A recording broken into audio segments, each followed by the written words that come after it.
Baik, para pemirsa ACTV yang dimuliakan Allah Subhanahu wa taala, kembali lagi kita di Ustaz Jawab. Kita sedang membicarakan tema takwa tersandung sekularisme. Ya, baik, kita lanjutkan kembali Ustaz. Tafadhal. Baik, Ustaz. Jadi pemirsa ACTV yang dirahmati Allah Subhanahu wa taala, ketika kita tadi mendapatkan gambaran apa itu takwa dan sekularisme, maka kita bisa memahami bahwa ketika kita berbicara takwa, yang tadi maksudnya adalah di mana orang-orang beriman menjalankan ketaatan kepada Allah atas semua yang diperintahkannya, baik juga meninggalkan yang dilarangnya. Sementara sekularisme tadi pemahaman atau keyakinan yang sudah mengglobal dia Ustadz ya. Keyakinan yang sudah mengglobal, bahkan dia menjadi kepemimpinan berpikir saat ini di dunia ya.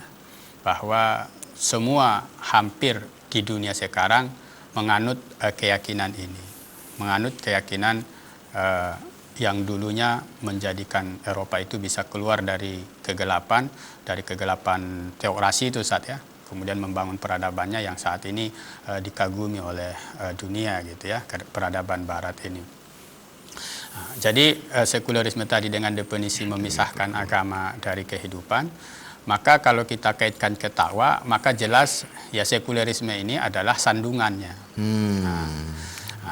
Jadi sekularisme itu jelas menjadi sandungan ya, ibarat kita berjalan kepada suatu tujuan, lalu di sana ada batu yang membuat kita tersandung, akhirnya kita terjatuh, tidak sampai pada tujuan itu. Tidak sampai kepada takwa gitu. Tidak sampai pada takwa yang sesungguhnya, gitu ya Ustaz ya. Tidak sampai pada takwa yang sesungguhnya atau takwa yang hakiki. Karena kita tahu juga pemirsa yang dirahmati Allah bahwa takwa itu atau bertakwa itu merupakan perintah Allah Subhanahu wa taala ya Ustaz ya.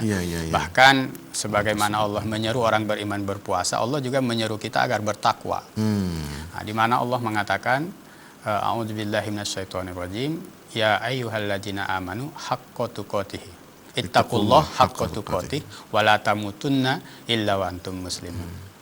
Bahwa ayat ini mengajak kita ya, mengajak orang-orang yang beriman itu agar bertakwa kepada Allah. Artinya agar hanya takut kepada Allah, mengikuti apa yang Allah perintahkan, juga menjauhi apa yang dilarangnya. Bahkan Allah menegaskannya agar kita tidak mati, tidak wafat kecuali dalam keadaan orang-orang yang pasrah kepada Allah, orang-orang yang taat kepada Allah. Kan begitu Ustaz ya? Nah, artinya kalau kita kembalikan kepada definisinya Imam Ali karramallahu wajhah misalnya, ketika mendefinisikan takwa itu al-khaufu minal jalil, takutnya hanya kepada Allah. Kan begitu saya. Bahasa lainnya kan muslimin, orang yang pasrah hanya kepada Allah ya Ustaz ya. Nah, jadi takwa itu begitu. Jadi ketika kita berbicara takwa itu upaya untuk menjalankan semua perintah Allah dan menjauhi semua larangannya. Nah, kita dihadapkan pada sekularisme yang menjadi batu sandungannya gitu. Nah, kenapa disebut batu sandungan? Tadi itu karena sekularisme ini tidak menjadikan agama itu musuh, dalam artian ya tidak dijauhkan atau tidak diingkari, tapi dia menjadikannya hanya sebatas urusan personal. Nah, sementara kan kita itu hidup bukan hanya masalah hubungan kita kepada yang menciptakan kita Ustaz ya. Karena kalau bicara agama kan identiknya hanya masalah hubungan individu dengan penciptanya, kan begitu Ustaz ya. Manusia itu kan juga punya persoalan ketika dia beraktivitas, berbuat mengenai hubungan dirinya dengan sesama, hubungan dirinya dengan dirinya sendiri bahkan begitu saja. Nah, artinya manusia itu punya persoalan yang harus dia pecahkan, punya persoalan yang harus dia jawab gitu. Maka agama itu ya terlebih Islam, keberadaannya kan bukan sebatas keyakinan yang Allah turunkan untuk mengatur hubungan manusia kepada yang menciptakannya gitu saja. Tapi Islam itu menjadi agama yang Allah turunkan kepada Nabi kita Muhammad SAW untuk mengatur bagaimana manusia memecahkan persoalan-persoalannya dalam berhubungan dengan manusia atau berhubungan dengan dirinya sendiri, kan begitu saja. Sementara tadi sekularisme itu memposisikan agama itu hanya hubungan manusia dengan penciptanya. Jadi kalau mau beragama ya silahkan, tidak beragama juga nggak apa-apa. Tergantung pada pilihan manusia. Yang menjadi batas mereka, kalau Anda beragama, ketika kita berbicara tentang kehidupan, berbicara tentang ya negara, salah satu ajaran mereka kan agama dan negara itu memang harus dipisah. Maka kalau kita berbicara dengan negara, maka agama jangan dibawa. Gitu. Agama jangan masuk ke ranah itu, karena memang mereka punya sejarah yang buruk gitu sejarah yang kelam pada saat itu, di mana Eropa mengalami kegelapan yang luar biasa gitu ya. Gara-gara agama. Gara-gara agama. Dan agamanya khusus. Khusus. Ya. Bukan agama Islam. Bukan agama Islam, agama Kristen. Beda dengan Islam bagaimana? Jadi saat Eropa itu dalam kegelapan, sementara kan Islam terus memancar ke Eropa. Dari mana memancarnya? Dari Arab kan begitu. Bermulanya dari Mekah, kemudian berjalan dia hingga sampai melewati benua-benua gitu kan, hingga sampai ke perbatasan Eropa kan gitu. Bahkan ada yang mengatakan masuk ke jantung Eropa kan begitu. Nah, jadi di saat Eropa itu dalam kegelapan, Islam itu justru bersinar gitu ya. Kenapa bersinar? Karena pada saat itu Rasulullah berhasil membangun sebuah peradaban yang menyatukan agama dengan kehidupan. Yang menjadikan agama sebagai sandaran untuk memecahkan persoalan-persoalan manusia. Jadi itu terus memancar gitu, sehingga melahirkan banyak kemuliaan dan keagungan gitu ya, melampaui benua-benua gitu kan. Jadi dua hal yang berbeda memang. Eropa pada saat itu dalam kegelapan ketika agama bersatu dengan kekuasaan, sementara dunia Islam pada saat itu justru bersinar ketika menyatu dengan agama gitu. Kenapa? Karena memang dua karakter agama yang berbeda. Bedanya di mana? Kalau Islam itu tadi kan Ustadz kita sebutkan bahwa dia Allah turunkan kepada Nabi kita Muhammad SAW tidak hanya untuk mengatur bagaimana kita berhubungan dengan Allah, tapi juga mengatur atau memecahkan persoalan manusia dalam berhubungan dengan manusia lain. Ketika manusia berhubungan dengan dirinya sendiri, bagaimana dia harus makan, bagaimana dia harus berpakaian, begitu kan, bagaimana berakhlak. Gitu. Sementara ketika dia berhubungan dengan manusia lainnya, kita kan tidak hanya bisa membicarakan hubungan satu dengan dua, kan begitu saja.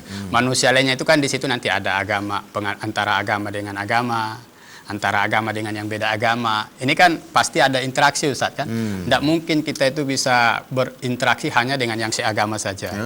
Pasti akan berhubungan dengan yang tidak seagama. Tidak akan mungkin juga kita hanya berinteraksi dengan yang seras. Atau yang sebangsa. Pasti kita akan berhubungan dengan bangsa yang berbeda gitu. Maka interaksi ini kan memerlukan aturan. Nah, Islam itu punya konsep itu gitu. Maka, kalau di agama yang lain itu membawa kegelapan tadi. Kalau yang lain itu kan kita melihat karakter agama mereka hanya sebatas hubungan manusia dengan Tuhan. Sementara bagaimana pengaturan kehidupan itu diatur oleh kaisar gitu. Nah, pihak keagamaan ini hanya menjadi legalitas. Istilahnya ketika kekuasaan menginginkan sesuatu, pihak gereja mengatakan itu untuk Tuhan gitu, sehingga masyarakatnya tidak bisa keluar dari frame itu. Kalau untuk Tuhan, mana Tuhan dilawan kan begitu ya. Jadi sangat berbeda Ustaz. Jadi karakteristik Islam bukan hanya akidah spiritual, tapi memang dia adalah keyakinan yang mengikuti seperangkat peraturan bagaimana manusia menjalankan kehidupannya, bagaimana manusia menyelesaikan persoalan-persoalannya. Inilah yang kita kenal istilahnya dengan syariat itu Ustaz ya. Syariat itu tidak lain kan kumpulan dari perintah-perintah atau seruan-seruan Allah. Di mana seruan-seruan Allah itu ada yang bersifat wajib, ada yang bersifat haram, kan begitu. Kemudian ada pilihan, ada dorongan untuk mengerjakan, ada dorongan untuk meninggalkan, kan begitu. Hanya 5 jenis seruan itu kan. Tapi yang paling penting kalau kita bicara takwa itu kan di 2 poin. Bagaimana perintah yang wajib itu bisa ditunaikan semuanya, yang haram itu bisa ditinggalkan semuanya gitu. Ya baik Ustaz, mungkin perlu juga dijelaskan bahwa kalau memang dalam sejarahnya Eropa itu mengalami kemunduran bahkan kegelapan itu karena agama menguasai negara, ya, agama menguasai ilmu atau sains. Tapi sekarang setelah Eropa ini memposisikan agama di bawah sains, justru sainsnya yang menguasai agama, sehingga agama itu diatur aja, agama di rumah aja lah gitu. Agama pribadi sajalah, nggak usah ngatur-ngatur yang lain lah. Nah itu justru Eropa jadi maju. ya kan? Iya. Di mana-mana kita lihat di negara-negara Eropa itu membuat mereka maju adalah karena mereka memisahkan agama dengan urusan di luar agama. Agama, betul. Nah, kenapa kemudian di Islam justru mau menyatukan kembali agama dan selain agama? Itu Iya. gimana, Ustaz? Iya. Jadi realitas sekulerisme ini sebenarnya kan Ustadz, dia tidak sesuai dengan fitrah manusia. Nah, jadi benar ketika Eropa mengambil sekulerisme sebagai pijakan mereka, dasar membangun peradabannya, yang memunculkan banyak pemahaman-pemahaman tentang kehidupan, misalnya tentang kebahagiaan. Ya. Nah, sekulerisme itu punya keyakinan bahwa kebahagiaan itu adalah saat dimana orang-orang bisa memuaskan jasadiahnya. Nah, kemudian agar manusia bisa memuaskan apa yang menjadi keinginan jasadiahnya, maka manusia harus diberikan kebebasan. Harus diberikan kebebasan untuk menentukan atau mengatur bagaimana dia meraih kepuasan-kepuasan tadi. Maka salah satu ajaran sekulerisme itu adalah memberikan manusia kebebasan untuk meraih apa yang menjadi keinginan-keinginannya. Nah, jadi peraturan-peraturan yang mereka munculkan itu berpijaknya pada tadi itu. Jadi ketika mereka melihat di sana ada sesuatu yang memuaskannya, maka tidak boleh ada yang mencampurinya, termasuk agama gitu. Karena agama itu sudah dibatasin gitu. Hubungannya hanya urusan orang dengan yang menciptakannya, tapi tidak dengan yang lain. Dalam sejarah itu kan sering kita sama-sama maklumi bahwa saat terjadi kegelapan di Eropa itu kan ada konflik antara agama dan sains. Iya, betul. Iya kan? Jadi kan bermula dari situ. Benar. Jadi ketika sains kemudian teori-teori sains yang berbeda dengan agama, lalu agamawan menolak teori sains itu dengan memanfaatkan kekuasaan negara. Iya. Nah, yang kemudian saintis-saintis yang ada saat itu kemudian mereka dipenjara, bahkan ada yang dibunuh segala macam. Misalnya Kopernikus, Galileo Galilei kan. Iya, betul. Nah, kalau di kita ada nggak fenomena konflik agama dan ilmu pengetahuan atau sains itu? Iya, Ustaz. Jadi kalau Islam justru menjadi pendorong untuk bermunculannya beragam penemuan gitu ya. Mendorong untuk bermunculannya pemikiran-pemikiran agar menjalani hidup ini lebih mudah. Maka kan fungsi sains itu kan sebenarnya di sana, Ustaz. Bermunculannya pengetahuan-pengetahuan yang bersifat ilmiah, kemudian melahirkan banyak penemuan-penemuan, di mana penemuan-penemuan itu dibutuhkan oleh manusia untuk mempermudah aktivitasnya. Jadi Islam sebenarnya ya tidak anti dengan sains, justru Islam itu mendorong kita itu untuk memiliki kemampuan-kemampuan yang seperti itu gitu saja. Bahkan Nabi kita kan mengajari di saat terjadi hubungan antara Darul Islam pada saat itu dengan Darul Kufur, beliau kan menganjurkan atau memerintahkan para sahabat untuk mempelajari teknologi pembuatan senjata lempar api misalnya. Artinya pada saat itu kan memang didorong gitu ya. Nah, bahkan untuk